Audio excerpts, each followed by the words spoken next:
Hi there, and welcome to the Cult of Cinema. Hey there, Video Drum. Welcome, man. Hey there, William. I am Aaron, and man, my bush. Was getting ready to make this video for a large portion of like after I got off work, and still I was so close to not not making it. Anywho, we are talking about Giallo Collecting today. I'm not going to be showing you my entire Giallo collection. That would take much. Hey there, Mike. Hey there, Amy. Much too long. So what we're going to do is look at some of my favorite Giallos, some cool box sets, some cool Giallo releases, some stuff that I really like, some stuff that I can actually strongly recommend. Hey there, Chad. Hey there, Dave. Hey there, Indy. Welcome again, man. So gotta clean off my glasses because I was downstairs in the basement part of it. Stage fright does count in a way. Stage fright is what you call Giallo adjacent. Basically, it's a mixture of a Giallo and a slasher film. So it definitely counts. But there's a lot of really cool Giallos. Some work out better than others in the hey there, Trash. Welcome, man. In the long run. So what we're gonna do is we're gonna dive right in. But before I show you a movie, what to look at when it comes to Giallo, I'm gonna give you a book recommendation. Hey there, Mike. Welcome, man. I'm going to give you a book recommendation before you go further. And there's 3 of these. I only have the first volume right now, but it was written by Tri Howarth, and it's a really good book on Giallo. And this one deals with the Giallos from 1963 to 1973, with an introduction by Ernesto Gastaldi. So you're probably going to hear Ernesto Gastaldi's name a few times tonight. He is pretty much the king of like when it comes to writing Giallos. He's pretty much the king of it. So this is So Deadly, So Perverse. This is a really good book that was put out by Midnight Marquee Press, and there's amazing pictures in there. Some that I definitely can't show you. Hey there, Eggman. Hey there, Dave. Hey there, John and Alan. Man. Wow, everybody pops in at the same time, and I love that. As always, be sure to like, share, subscribe if you want to. There's a Patreon and a merch store link down below, and every little bit helps if you want to help with donation. There we go. We got all that out of the way. So let's get to Giallo. We're getting a lot of great stuff lately. One of the reasons I wanted to do this is because right now, you got all 3 of these. I'm jealous of you, man. Right now, I bought a digital copy of the second one, but I got to get the actual physical copy. So how did I get into Giallo? What got me into Giallo? Was shocked by Mary Bad by Giallo? I wouldn't say so. I wouldn't consider Giallo. There's a lot of things that some people consider Giallo, and I'll be honest with you, that I wouldn't classify. Like people have often asked, is Suspiria or Inferno or Giallo? And the answer to that is no.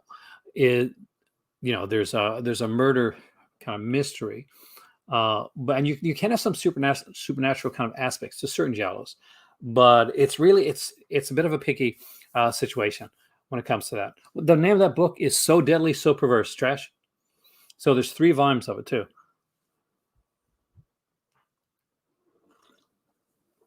I would say something if you want like a more of a supernatural, like that's also Giallo, because it follows more into the Giallo aspect of it than it does to the supernatural aspect of it, then look at something like Phenomenon. So Phenomenon is a Giallo. Suspiria isn't. Now they're very similar in a lot of their tropes and traits that they use, and there are good murder set pieces in Suspiria. Suspiria is one of the most beautiful films you're ever going to watch, but it just doesn't fit for me in the Giallo category. But some people would argue the other aspect of it. But Shock I wouldn't put into the Giallo category, but it's definitely a fun little film. So Deadly So Perverse is a great way to get started into Giallo. If you're looking for, there's books out there on, some fantastic books out there on things like on Dario Argento. We're going to talk about him a lot tonight. And people like, we find stuff on Umberto Lenzi. Now, see, Inferno is even less so, I'd say, than Suspiria, because Inferno really, that dives right in to the aspect of like, of the supernatural. Like that's That truly has gone. It's a witchcraft story. It's almost like a folk horror style story when it comes to Inferno.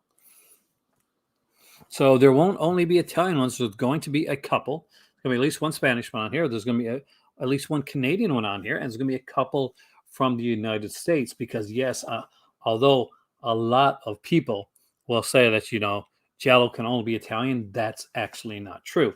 Some of the greatest Giallos are Italian, though. That's like most of the great spaghetti westerns are done in Italy. But there's also those hang 'em highs that kind of fit in line that category as well. And as always, if you're going to hang a man, you better make sure you hang him high.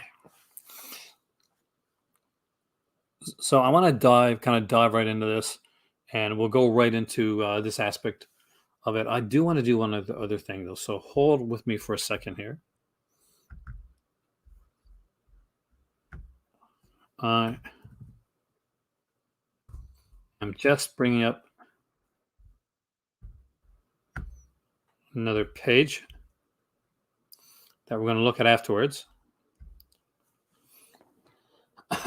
But yeah, so let's look at something that is very much the epitome of what a Giallo is.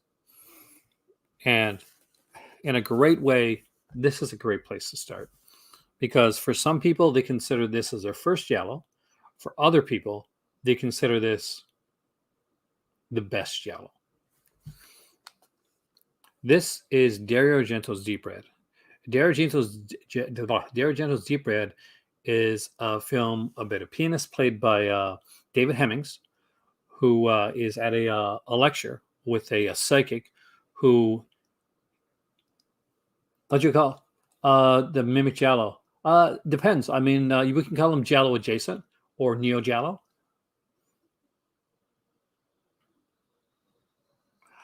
Unsane will be your first. That was a lot of people's first, actually. That one or this one right here, Deep Red, otherwise known as Profondo Rosso. Hey there, Morgan. Welcome. We're talking Giallo, and you look, this is one of the greats right here. Deep Red is one of the greatest Giallos ever made, because Deep Red takes all the aspects of all the other Giallos that were put out there and pretty much does a greatest hits of the Giallo. Well, we're not going to go with the first. We're going to go in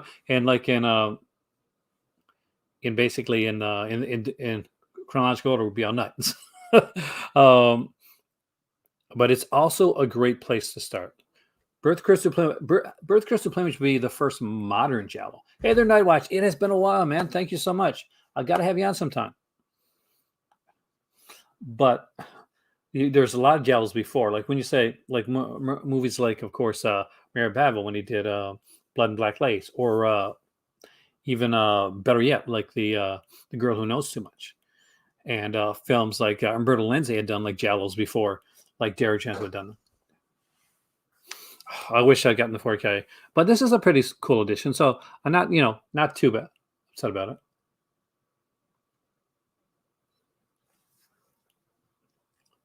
Now I wouldn't say like that would be so, but this one here, if you want to get started into Giallo, this is actually not a bad starting point, because you get a lot of like the tropes of Giallo in here in a really fun, like good, albeit convoluted story, but expect convoluted when it comes to Giallo. So the best way to put it, if you've never ever watched a Giallo before, is, have you ever seen an Agatha Christie movie? Hey there, Dennis. Welcome, man. Happy New Year. Or have you ever watched read an Agatha Christie novel? Because that pretty much is kind of what a Giallo is like. We have it's really cool, insane murder set pieces, and some incredible stuff. We have like usually some beautiful actresses and actors. In a lot of Giallos, they'll have one like North American actor to kind of like just go out there and just kind of put them in and anchor in the international audience. But Birth Crystal Plumage, which was mentioned there earlier, actually, was probably the most successful, the first Giallo to be really like internationally successful. And it's the reason that like so many more Giallos came. Actually, I have a hammer deck, not playing cards, but I have a hammer like a card pack. Get from my dad.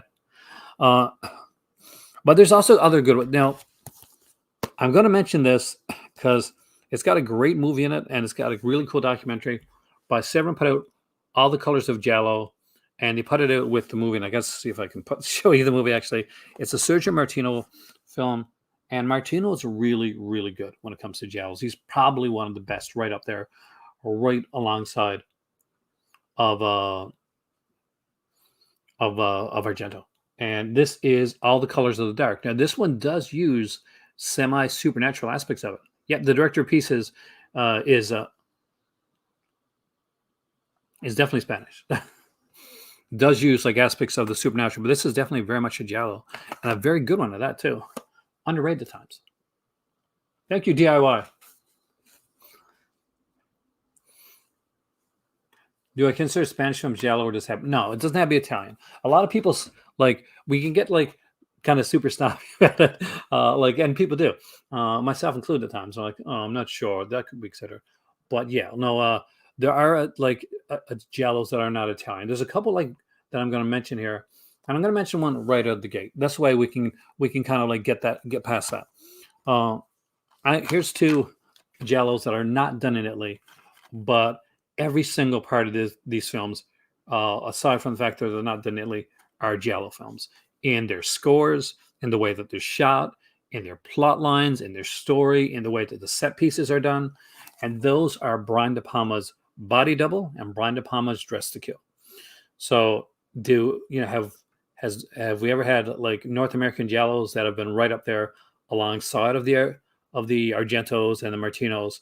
I'm holding in my hands right here two of them.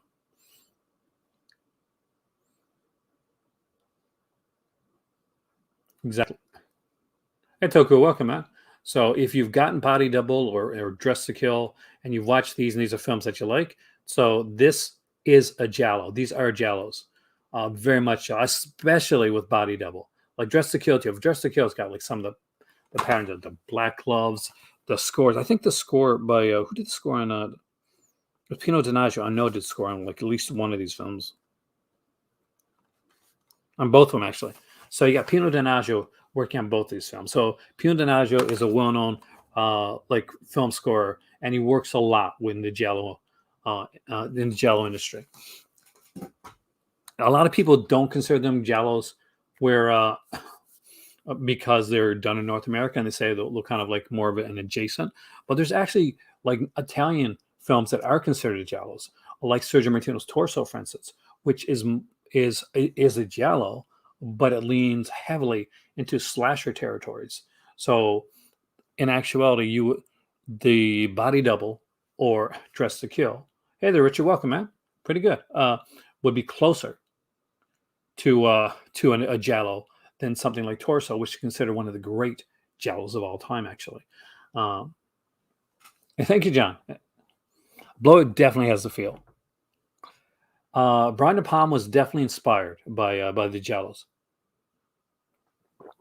Now, not one of my favorites.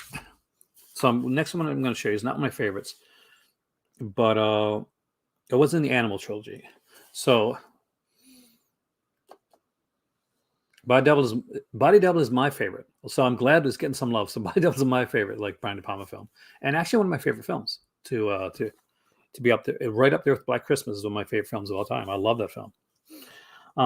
But Argento did an Animal trilogy. So he started off with The Birth of Crystal Plumage, which was extremely popular. Mr. Cash, yo, welcome, man. It's always great to see you here. I have not seen the new Scream yet. I wish it would go on streaming. I really do, because we can't get to the theater here. And he did Birth Crystal Plumage. The Cat o' Nine Tails and Four Flies in Grey Velvet. That will be the trilogy. So this is Cat o' Nine Tails. I managed to find a limited edition version of this one here. Now, one of the things I will say, I agree, Fada, man. His use of Pino Donaggio really hits it home when it comes to the giallo feel of those films. This is my least favorite of his giallo films, right here. I still love it. I think it's got the ending is fantastic. I don't like the modus, like kind of like method of the kill, the reason for the killer. 4 times. I'll let you know when I see it, man. It's interesting. It's good, but it falls into the slight kind of like scientific, pseudoscientific Giallo, and those tend to be less. You get less of a payoff for that because then it's not about the murder mystery aspect of it. You're not trying to figure out who the killer is or anything like that, or even how the killer is going to get caught. There's a science behind it, and it's a ridiculous science, to be honest with you.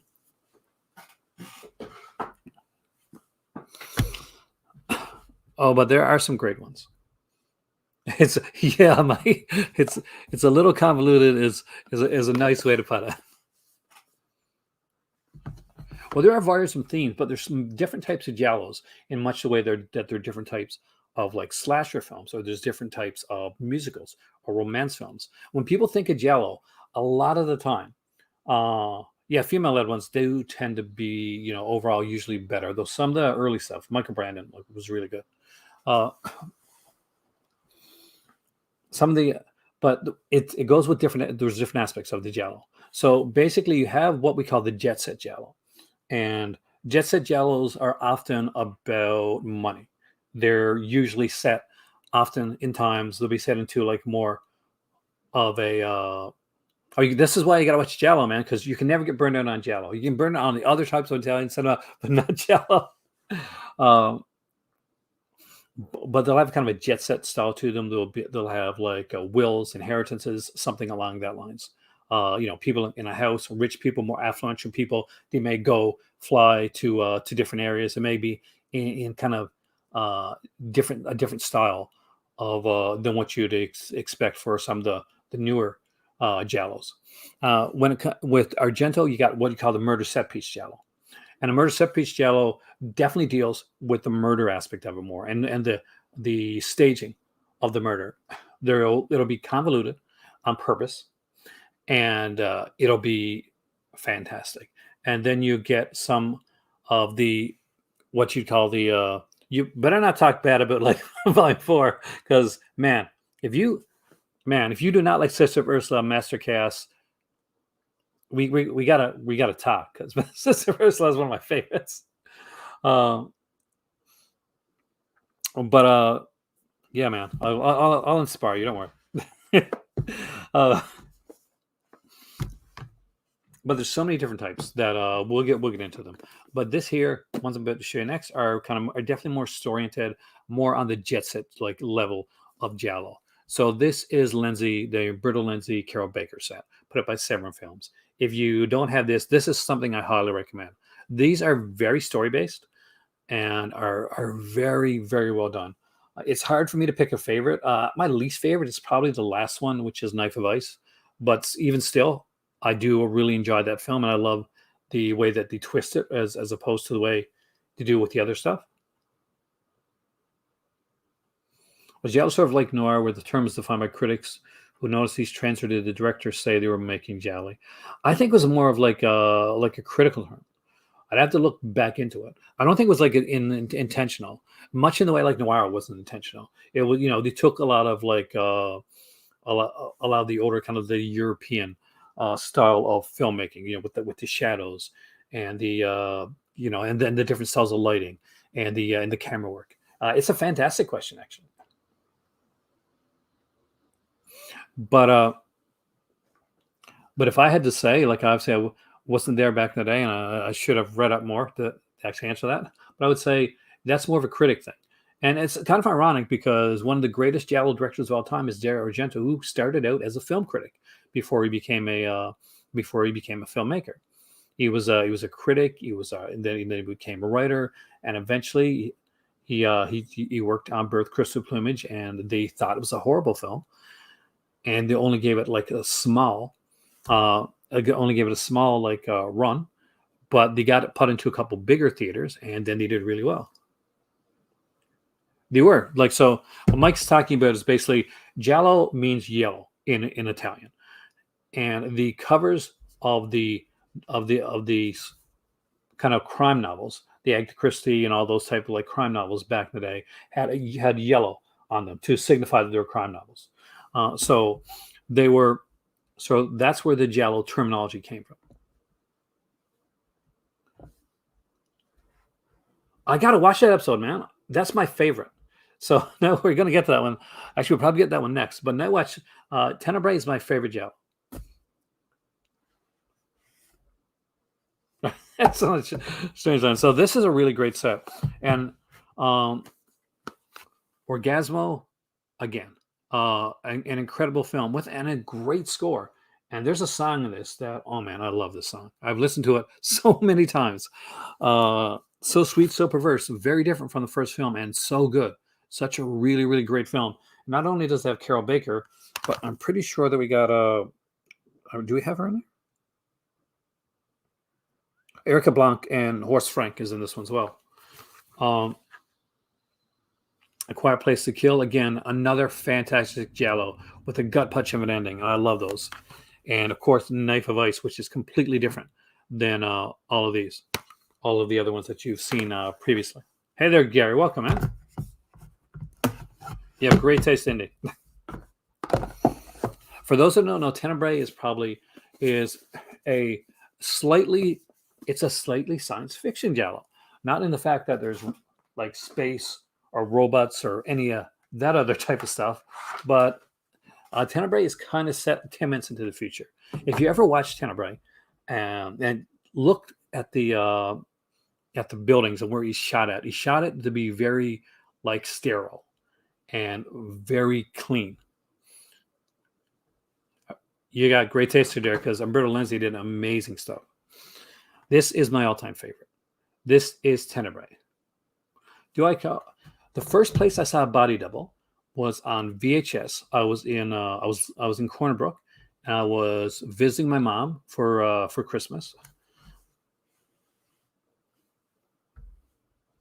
and I really like wanted to watch a bunch of movies, and I got body double, rented it, and I remember renting it, and then going back and bringing it back and paying for it and renting it and watching it again. One, I was in love with Deborah Sheldon, as many guys were. Two, I thought it was amazingly well done, and all the actors were incredible in Tenebrae. It was just so well shot. The score, the Frankie Goes to Hollywood song, the set piece when he goes into the world of the pornography, goes to search out the girl, the claustrophobia aspect of the film. Just there's so much greatness to that. It stars Craig Wasson, and he's incredible in the film. Of course, a lot of people know him from Nightmare on Elm Street 3, but this is a Craig Wasson film. This is a big one. We got Deborah Shelton, we got Melanie Griffith in here, a young Melanie Griffith. It is so good, and I wish I'd seen that one in theater. Now, Tenebrae, I did see in a theater. I saw Tenebrae, not on first run, of course, in a theater. I think it was probably in my small theater, like in North Point area. And it was like they'd show a lot of older films there, and Tenebrae was one of the ones that I saw there. So that's one of the ones that I got to see in theater, and it left a very big impression on me, especially the opening of the film. It's amazing because Tenebrae over here in North America, for the longest time, if you bought it on VHS, it had a big oversized box cover, and it was called Unsane. That was the other alternate title for Tenebrae, and it was cut. So when you got it on, it was cut up a bit. Tenebrae almost never got to see the light of day afterwards. It's one of those that almost got pulled because the girl at the beginning of the film, that very beautiful girl that gets killed, well, she actually became the wife of a prime minister, and because of that, he was not too pleased, and he tried to get the film taken away. Luckily, the film did extremely well. That's cool, man. So, Tenebrae. This is the Synapse version of Tenebrae. So, what's really good about this one is, aside from you can get a regular edition now. The steelbook one is sold out. If you can find it online, it's fantastic. One of my favorite steelbooks. But one of the neat things here is we have the soundtrack to Tenebrae. We have the Blu-ray here for Tenebrae. And we have the, let's see if I can get that here. We have the DVD copy of it as well. The twist in Tenebrae is amazing, actually, Eric. I gotta agree. And we have a documentary on here. So there is a feature-length documentary on here. And what's it called? I think it's called Yellow Fever.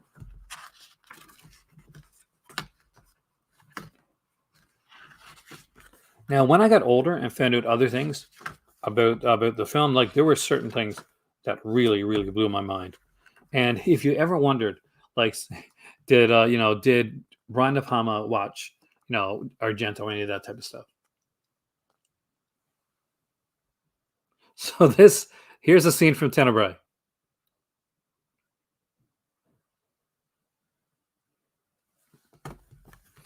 And if that doesn't give you like an ultimate Brian De Palma feel to it, I don't know what will. But I definitely recommend it. There's an Arrow video release of this out as well. But if you do get this edition of it, just make sure you get the one that has the documentary. But please understand, it doesn't have a. It does, yeah. That's what I thought about when I first saw Raising Cain. But this does, and in more ways than you might think. Actually, there's a sequence in this that, in more ways than you might think. So check it out, Videodrome. I think you like it. Yeah, watch Giallos before you watch the documentary, though, because this is going to give away the ending of so many Giallos for you. Just going to put that out there right now. Now, some Giallos take a different take on them. They're not just meant to be murder set pieces, but a lot of them, when they were done, they were meant to be a social commentary of sorts. And did social commentary Giallo better. Tenebrae. That was Tenebrae that I showed you there. I think like De Palma would readily admit it as well too. Then Lucio Fulci. Lucio Fulci, when he was doing movies like Don't Torture a Duckling, he was here not just to tell a good murder mystery, not just to tell a good story. Then you've seen, Hatchet for the Honeymoon. I definitely consider Giallo. It's Giallo adjacent, like it's a Giallo slasher hybrid, much like I think like Sergio Martino's Torso is a hybrid lens.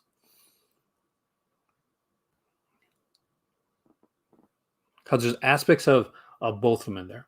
Fulci's Giallos are definitely underappreciated, and some people have moved away from watching this because they've seen like maybe New York River first. So they saw some of the more lurid Fulci titles. That's like you get some people that won't watch Jess Franco because they'll see some of the the nudie Jess Franco stuff and not see things like Bahia Blanca or some of his noir stuff.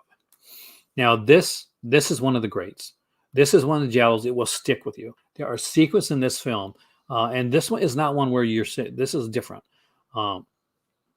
In that the way that I'm going to put this here is that in normal Giallo films, a lot of the victims are usually female, or if they're not female, then then they're male. Got to be one or the other, right? But no, in this one right here, the scores in Giallo are incredible. In this movie right here, they're young boys. They're young preteen boys that are being murdered in this little village. And you get to see what happens with mob mentality done right, done well. Not the mob mentality, right, but the way it's done, it's like the way they portray it is really extremely well done and disturbing as it should be.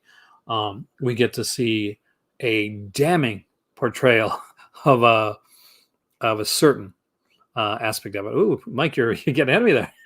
But Don't Torture a Duckling is not one of those that you should see. It's not a recommendation of something to see. This is a 110% recommendation of movies that you have to see. This is when you see those lists of movies and books where it say 101 movies you have to watch before you die type thing. In the world of pins picks, Don't Torture Duckling is one of those. If you have not seen this one, it's a very important part of your film. of your film school knowledge. And since we've gotten into that, I thought it'd be nice to bring in a couple ones from other countries as well.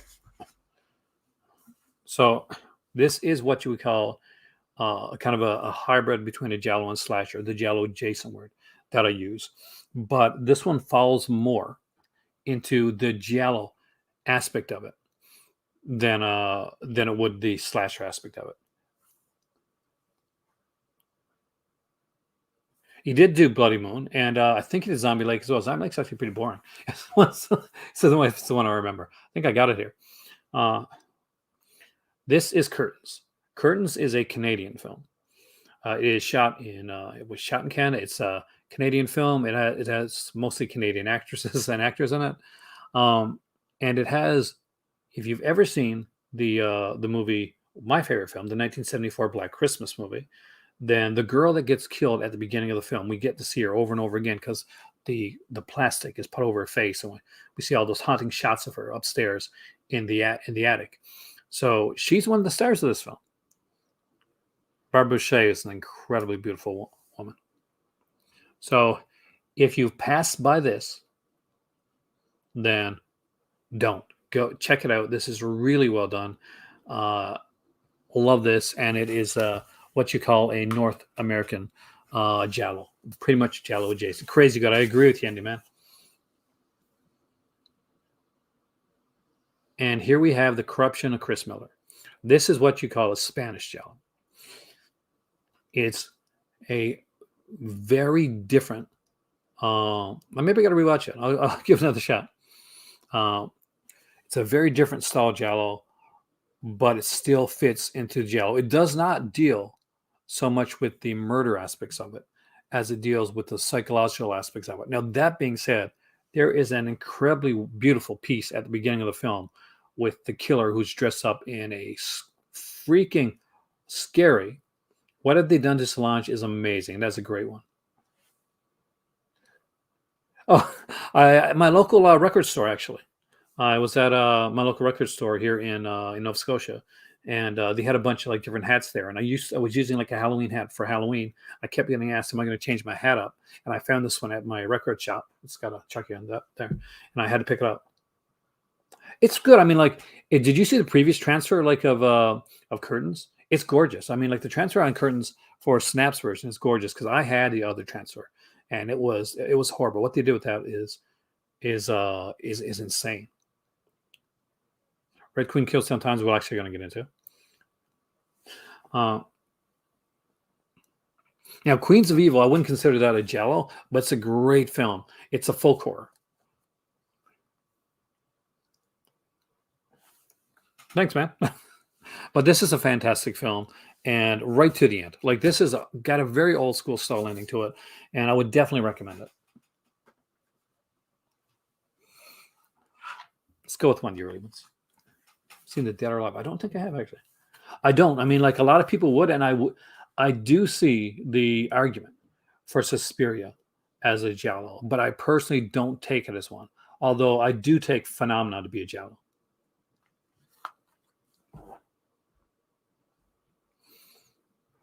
Blood and Black Lace. It's an early one. It's one of those that started out as it's pretty much it put a lot of the benchmarks in there. But this is we got the body count here, which will be put over. See, a lot of stuff that giallo uses would go over to slasher films as well. So a lot of people confuse slasher films with giallo films, especially the slasher films that kind of have a murder mystery element to them. So if you're looking at a slasher film circa 1981, 1982 with a lot of those type, then you can see a very strong like juxtaposition between the types of films. But Blood and Black Lace kind of helps start out the black love killer, the mystery killer, the twist. It is gorgeous. It's a gorgeous one. I understand, like it's not for everybody, but I do love this one. And I love the subtle reveal of the killer. That's one thing that I do really like. I have to take a sip of my drink before I go any further. All right, so Arrow Video has put out several box sets with giallo on them. in them. So there are a few different ones to look at, but let's look at one of the most underrated and greatest by a director that I think doesn't get enough. You got to see it, Morgan. Let me know what you think. Like, go in blind when you watch Corruption of Chris Miller, but let me know. I'm really curious to know what you think about it. This is one of the most underrated like giallo directors out there, in my opinion. And both of these films are utterly fantastic films. They're very different. And if you want a like one of the things like labored against like a lot of slasher films and for some giallo films are like, okay, strip new for your killer. Actually, that's the first giallo that I showed my cousin. He was okay with it. Have like to say they'll have weaker leads, or the females are in peril. But these two films here have a very strong female lead. So, and if you're introducing somebody to giallo or somebody that may be like resistant, like because of that reason, then these are the ones to show them. And these are two films by Luciano Ercoli. Do I have Night Ripper? I gotta check. I don't think I do, Gary. But sounds so familiar. Luciano Ercoli did some incredible giallo, and I have to say these are amazing. Now, if you're over in the UK, or if you can go online and get them, I didn't put them on here. I'll put them on my Patreon version when I do one, because I'll be doing another version of this video. With I'll be going to the Shameless. The Shameless I can't put on here because, of course, Shameless has a lot of like different NSFY stuff. Just that wouldn't work for that. So we have Death Walks in High Heels with Susan Scott, who was mentioned here before, or her real name is Neves Navarro. And the also incredible Death Walks at Midnight. These are insanely good giallos with an exceptionally strong like female lead. That I recommend. Video Drone, you haven't seen these? You specifically, I think, would like these. Well, as long as you got them, man, that's the good thing. It's a great set. I've watched these so many times. And this, one of these here, oh God, which one was it? Which one of these here I showed my cousin, and he just totally fell in love with it. All right.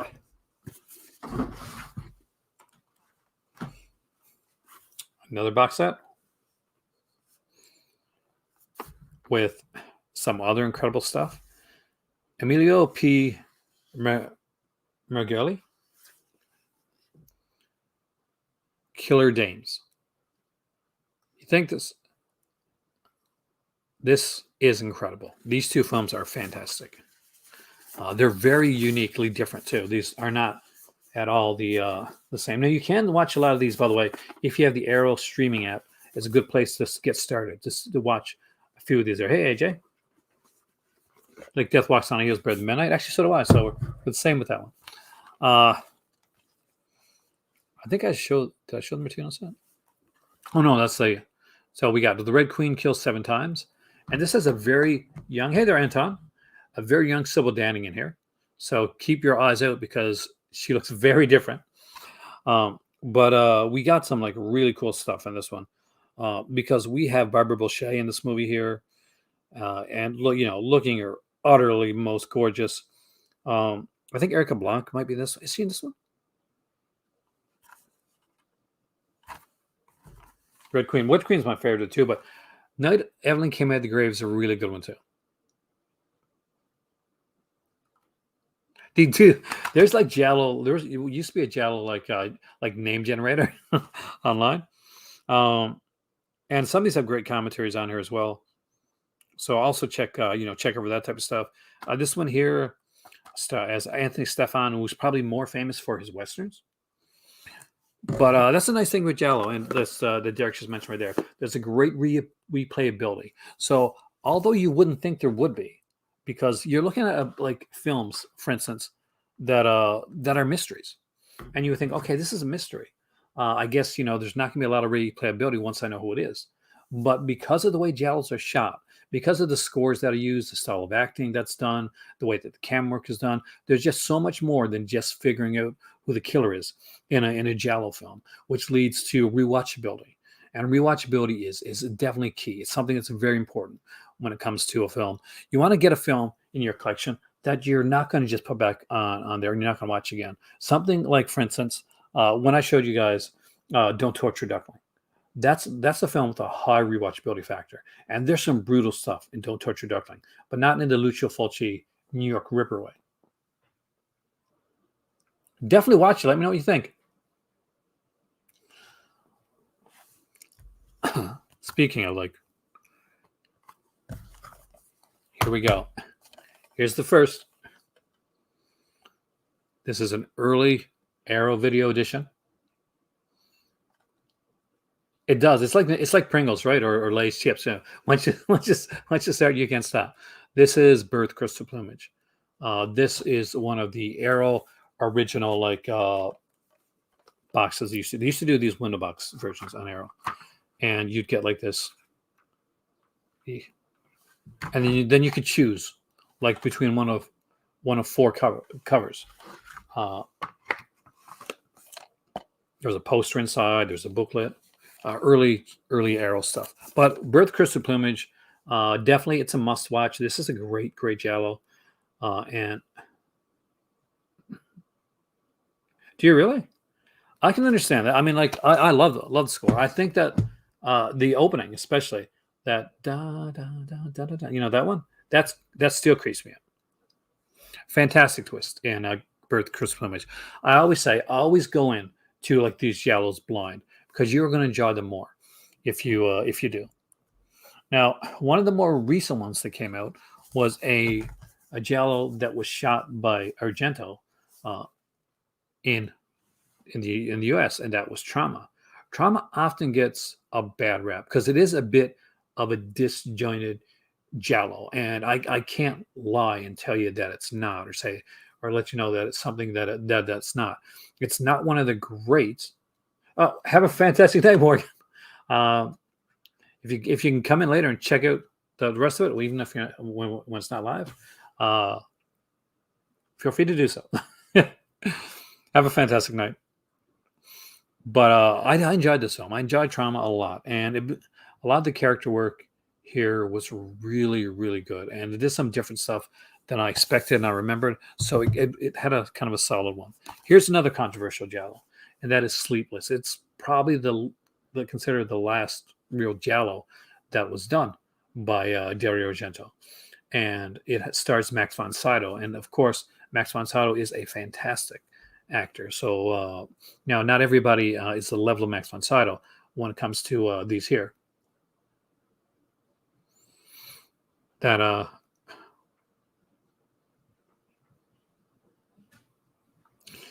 really enjoyed. I just lost my train of thought for a second. Sorry about that, guys. The opening murder on this one is incredible. I'm glad you love Sleepless. I'm love seeing love for that film. I got to rewatch that film again soon.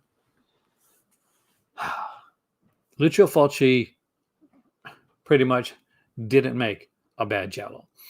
And Lizard in a Woman's Skin is another fantastic giallo. We have the incredible Farinda Balkan in this one here. We got Jean Sorel in here as well. We got Stanley Baker, who's really good in this film. A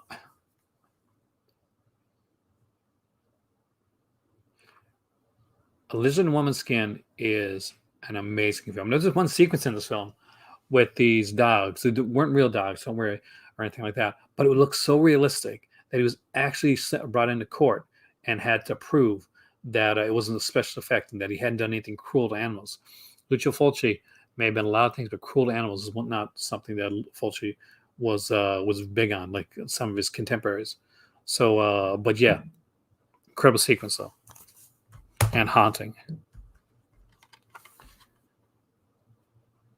Here's one I really, really like, and I think gets it's an underrated one. We got another Sergio Martino here, and that is The Case of the Scorpion's Tail. This is a really fun film. And when I got to watch it, I hadn't seen it in years. Man, did I have fun with this movie. I really, really enjoyed this film. This is definitely more of the kind of, I would say, the Jet Set Giallo as opposed to the other type. So, one of the ones that I don't have here right now, pretty sure I don't, that I do recommend is a movie called The Strange Vices of Mrs. Ward. Strange Vices of Mrs. Ward is one of the greatest Giallo up there ever made, right up there with Tenebrae and right up there with some of the other biggies. So make sure that when I'm, even though I haven't shown it on here, because the cover that I have for Strange Vice does have nudity on it, so I couldn't bring it up. That you do check that one out. But strange, but Case of Scorpion's Tail, really good. AG, I think you're gonna like Lizard and Woman Skin. $5 for an August Moon, I would definitely consider as a Jet Set Giallo. All right, I don't want to give away a lot on this one, but this is one I really, really like too. This one stars Franco Nero and Edmund Perdue, and this is The Fifth Court. So go into this one as blind as possible. It's by Luigi Bazzoni, and this is really, really good.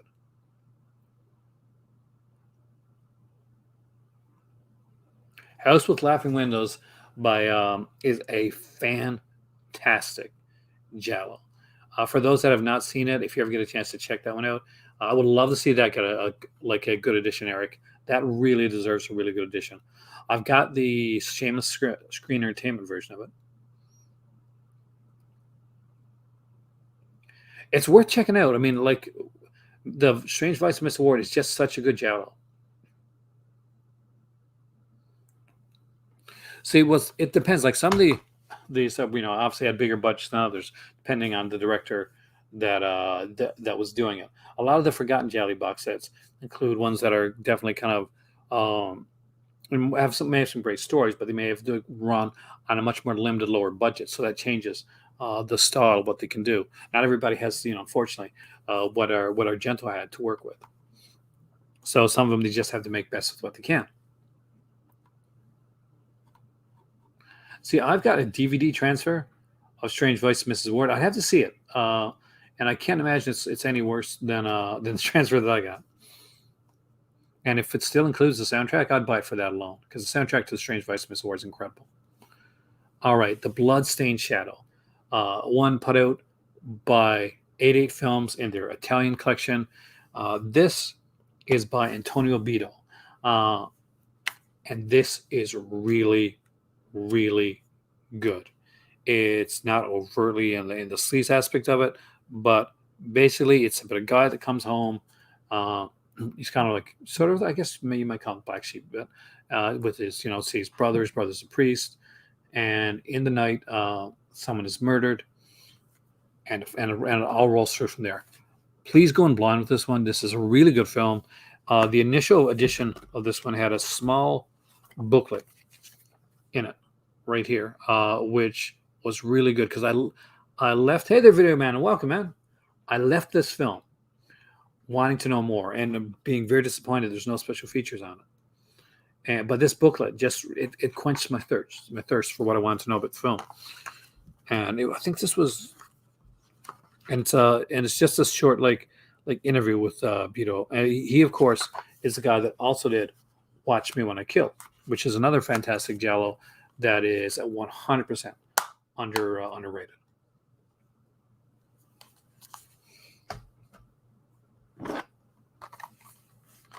It's mentioned here before. It is such a good film, and the end and the twist and the ending is fantastic. It's definitely earned. Hey there, Simba, welcome, man. Perversion Story, otherwise known as One on Top of Another. Perversion Story looks a lot more sleazy from this cover than it actually is. Keep me updated on the film, man. And congratulations, by the way. Perversion Story is definitely more along the lines of the Jet Set psychological Giallo. Basically, this one here is, again, we got Jean Sorel in this one. And it's so good. So It starts off with well, yeah. See, Bloodstained Shadow, definitely not one to sleep on. If it starts off with the guy who is his wife is home. She's sick. Uh, you can tell he's not a huge fan of his wife, and he goes off with his wife's sister. He goes off on a business trip, which ends up to be to meet his wife's sister, who he's having an affair with. He comes home to find out that his wife has died, which seems of normal causes because she was sick. However, it comes out that there is a huge, large insurance policy that was put on her life with his name on it. And now the cops start to think maybe he had something to do with this.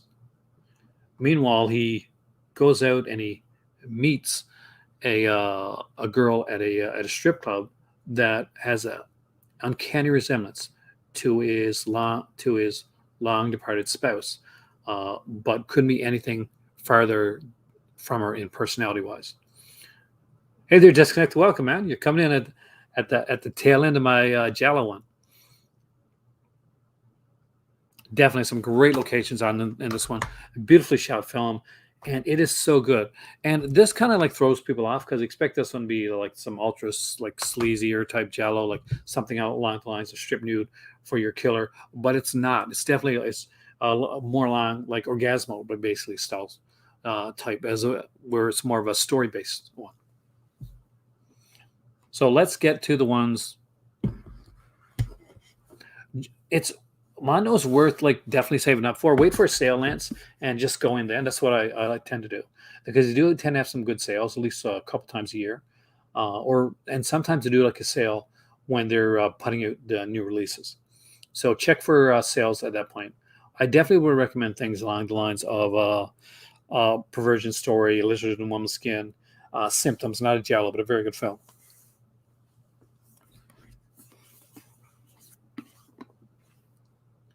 The Forgotten Gialli sets. Not of the top-notch level Giallo of some of the stuff that we've seen today, but there's still some really great stuff in this one here. Oh, nice. Did you get a lot of stuff, Warlock? This is a really good one, actually. And the one that kind of stood out to me on this one here is a movie called Trauma. There's a lot of films called Trauma, but this one here is very unique, very different. And I'm not going to lie, I was totally in love with this film. It's one of those films when after you finish watching it, you talk about it because the ending leaves so much open to interpretation. Which label is best for Giallo releases? To just get started on some inexpensive Giallos and get a wide range of what Giallo does. Shameless Screen Entertainment does a lot of really great stuff like that. However, Arrow Video is probably the best label when it comes to putting out like really super quality entertainment. I'm going to go through them here, Al, actually. But yeah, Spanish can do Giallos too. Remember, Giallo, all Giallo really is at the end of the day is an umbrella term. Then we break it down. Trauma was my favorite of this box set by far and large. Definitely a really, really good one. Killer is one of 13. I enjoyed this a lot. Hey there, Couch. Welcome, man. Now, this is very much for Agatha Christie style one. This is very much of a tame one. I think this was done for like Spanish, maybe done for Spanish TV, but it definitely was within the kind of stuck within the censor range at that point. There was no way that the censors were going to let the nudity or anything of a lot of the aspects of Giallo come through with this film. There was a small but important role for actor Paul Naschy. So if you're a fan of Paul Naschy, then definitely check that one out. Perfume with Lady in Black actually is a fun one. I don't think I own that one, but I have watched it. I used to own it on VHS. Police are blundering in the dark.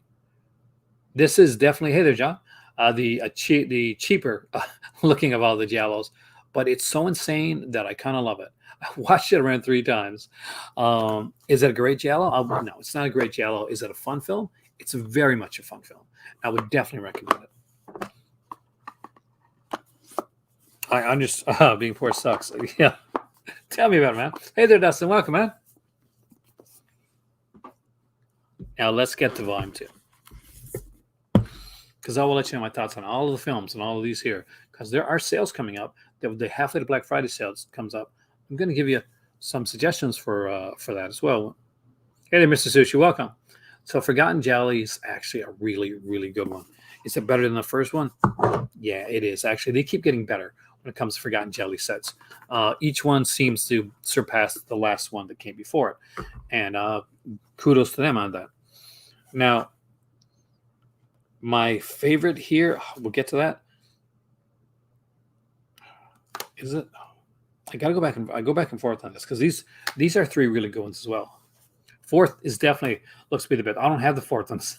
That's why it's the best. But you're right, Disconnected. That is actually going to be definitely one of the greats. Sister Ursula, for instance, Arabella, and just so much good stuff on that one. But we got this one is one of the few giallos that is actually directed by an American, by William L. Rose, and you can kind of tell it's insane. It has some great actresses in this one. This is done by Dick Randall. We have Rosabella Neri in this, and the beautiful Rosabella Neri. Here is the French Sex Murders, again, which is filled with a lot of fantastic actors. And this one here actually has the guy. It was an Italian actor that looked like Humphrey Bogart. So he would make, I think he was Italian. He might have been French. I think he was Italian. So he looked like Humphrey Bogart, and he would get films based on that. I think he had a film called The Man with Bogey's Face was the name of one of the films he did. But this is a really good one. But my favorite, I think, is this one right here with George Hilton on this set here, My Dear Killer. I wouldn't be surprised. Actually, I would say, Lance, you're probably more likely to get it from Severin, that could come from Severin, than it would from Vinegar Syndrome, because that sounds like a Severin title. But My Dear Killer, definitely the most giallo-esque of these of the 3 titles that are here, and probably my personal favorite when it comes to that. But so far, now we get to the best box set that they put out so far. I don't have 4, but I do have this one. I can tell you one thing right now: every single film of this is fantastic, and one just keeps getting better than the other. For 1 and 2, I think Stendhal, but you can, by the way, which is also a really great giallo film. But you can definitely still get volume 3. Autopsy is insanely good. So definitely worth looking into. This is a really good film, a fantastic giallo. But you know what? Murder Mansion is even better. This one, aside from just having an insanely great cover art, it's got a great cast. Evelyn Scott's in this one here. They do an amazing story with this one, and they do it. Did you guys hear that? I think there was like snow falling off there with a lower budget. But, oh my God, they do this extremely well. Murder Mansion, it's definitely the sleeper out of these 3. But do not rule out Crazy Desires of a Murder. I did not expect much from this one. I really didn't, but man, did it ever surprise me. Because it actually has a bunch of storylines that have nothing to do with the main story, but they're equally fascinating. It is such. You didn't like Murder Mansions? That's my favorite of the 3 here. Though this one, came a close second. It was just so different and so unique. But I really, really adored that. I think the volume 3 so far, out of the ones that I got, is the best of the 3 volumes.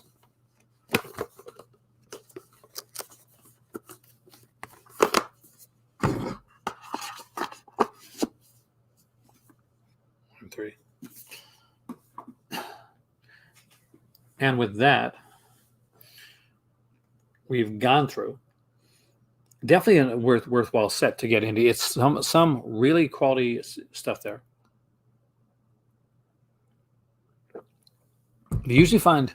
I hope that they find a couple more for the sale. It will be nice to see that happen. I was glad to see that that Vinegar Syndrome managed to get a bunch of stuff in when the site came back up again, and a bunch of people were able to go in and get some of the VSAs, some of the other titles that they needed, and like some people were able to get like the box set for Angel, and not Angel for the Amityville. So it was really cool to see that.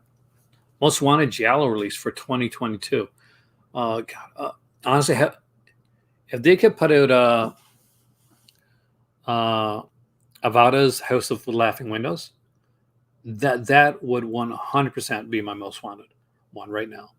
There's a lot of stuff I'd love to see come out. I'd love to see a 4K of Derek Jones's Opera. I know there's a Blu-ray, a nice Blu-ray there, but I would love to see a 4K of Derek Jones' Opera. But I House with Laughing Windows, definitely. For a lesser extent, but still one that I would like. Footprints on the Moon. Another great one.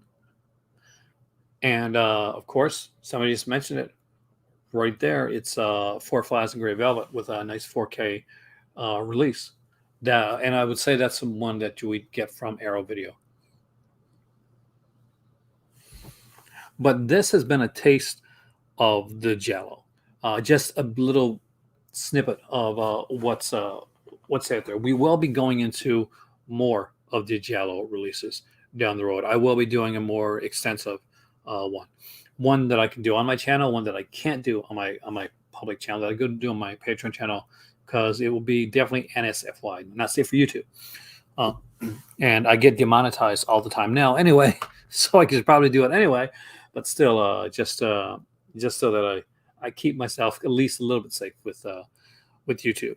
There was an announcement today for those that follow the comic book portion of my videos, or the Omnibus portion, that they are putting out volumes 9 of the Conan, the original Marvel years, Omnibus, and volume 10. And what does that mean? That means that this is the first long-form, long-running comic book series that has been completed by in Omnibus format. So this is it's a huge deal for people that collect, and of course they announced another Savage Sword as well. But the big deal is that we all 200 odd issues of the original Conan series, the saga, from the Roy Thomas to the Michael Fleischer and to the J. M. D. Mateus stuff, it's completed. Hey, Kubrick, man, it's good to have you here. It's got the Essential Giallo Volume 1. Let me know, Dustin, what you think of Trauma when you watch it, because that's a really good one. That's one I really, really enjoyed, especially the ending. Let me know what you think of the ending.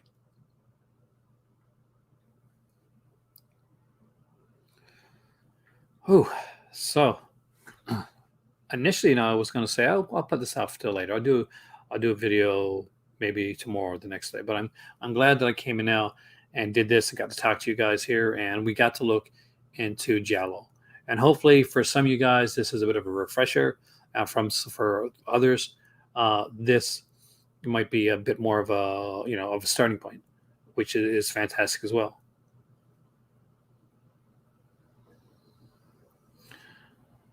Yeah, I definitely want the Conan stuff. I got a Conan Omnibus in my cart right now, and I'm so tempted to pull the trigger on getting it, because it's on sale and it's only 8 left. I think for some people, I'm glad you did miss me. Do Warlock.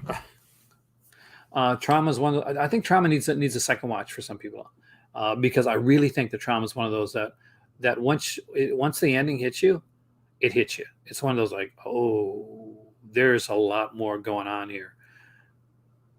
There's so much more going on than like just the surface of the film. It's been my pleasure, Dave. I love doing this type of stuff. And since I can't teach yet, uh, since I'm still not over in Morocco, this is a fun way to this is a fun primer for that. I will be having some stuff. I won't be having any more. I don't think, since my birthday is on March 31st. I don't think I'll be doing any more unboxings unless it's something that's coming that I have to review until probably around my birthday. So anything that comes in from now to my birthday, of course, is unfortunately those are birthday gifts. They're going straight to birthday.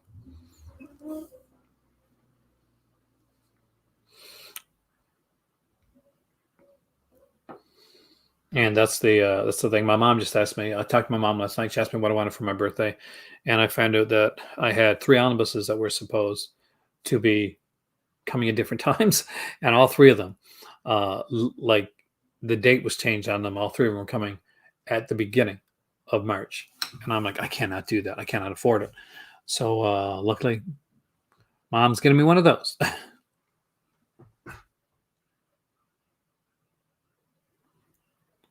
I mean, hey there, EW, welcome, man. Trauma is definitely you too, AJ. Have a fantastic evening. Black Belly of Tarantulas was one I'm surprised hasn't gotten a better one yet. That's another great film.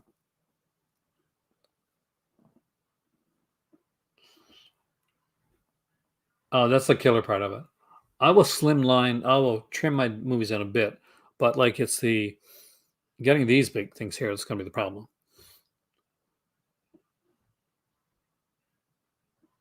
I watch a lot of documentaries on Tubi actually. Uh, but yeah, Giallo. I just got to it so much of it at home, but that's the fact. There's almost too many to mention.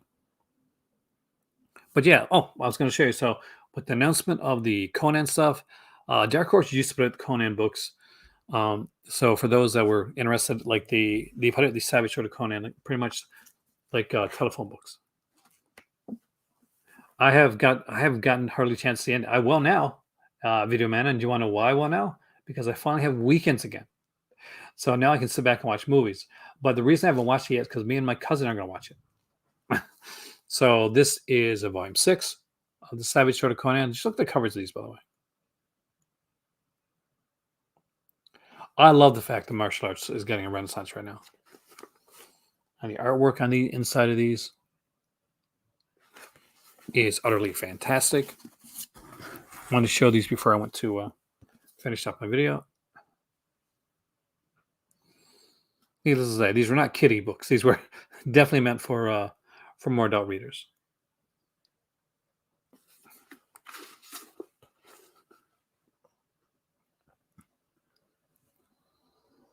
The artwork in Conan is so good. I'm happy camper.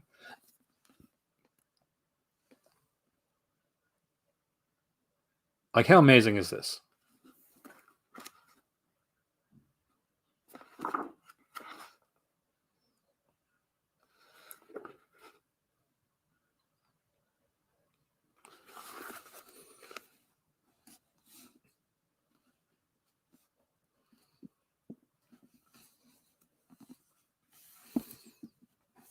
The bloodier the Conan, the better.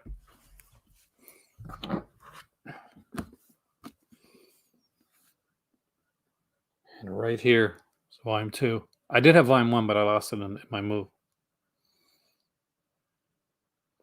See, these ones are out of print, but don't worry. There's better versions that are out now, Indy, that were put out by Marvel. They're in omnibus format, and I definitely recommend them.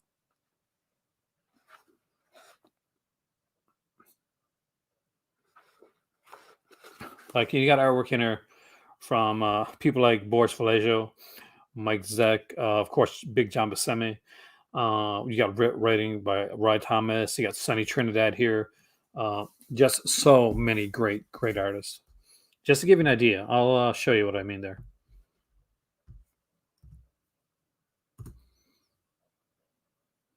The hell is something that shows?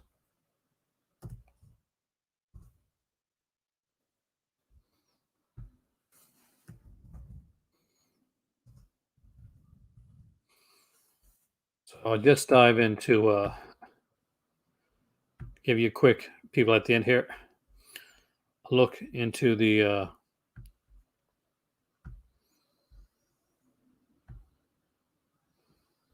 Berenger Smith did amazing work with Conan Warlock.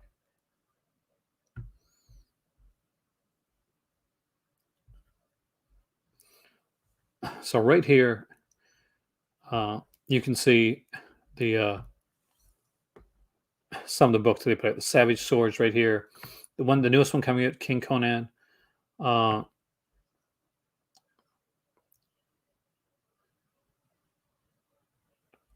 This volume here, volume 5, is on sale. So this is the one I'm thinking about. And just to let you see like some of the style of the artwork on here. I'm just going to open this up here.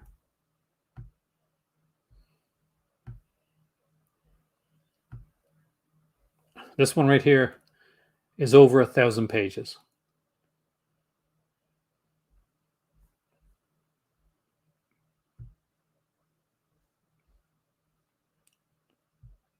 And we're getting all 10 volumes now. The 10th volume, 9th and 10th volume come out too. Conan book. Though I'm really looking forward to the King Conan one too. Just fantastic stuff.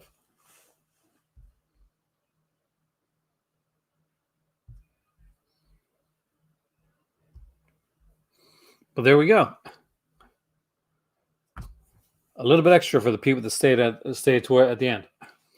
I want to thank you guys so much for coming in tonight and joining me here in the Call to Cinema with a little like dive into the color comics as well. So for those of you that watch the not just these the Call to Cinema videos, watch my color comic videos and stuff, I really appreciate that. It means a lot because I put a lot of work into those. It's a labor of love for sure because I know it's not going to get the amount of views that when I talk about Vinegar Syndrome or Severin does, but it means the world to me. So when I see like comments or likes or people that have watched those, I truly do appreciate it. And as always, I want to thank you all for coming in here tonight. Like, share, subscribe.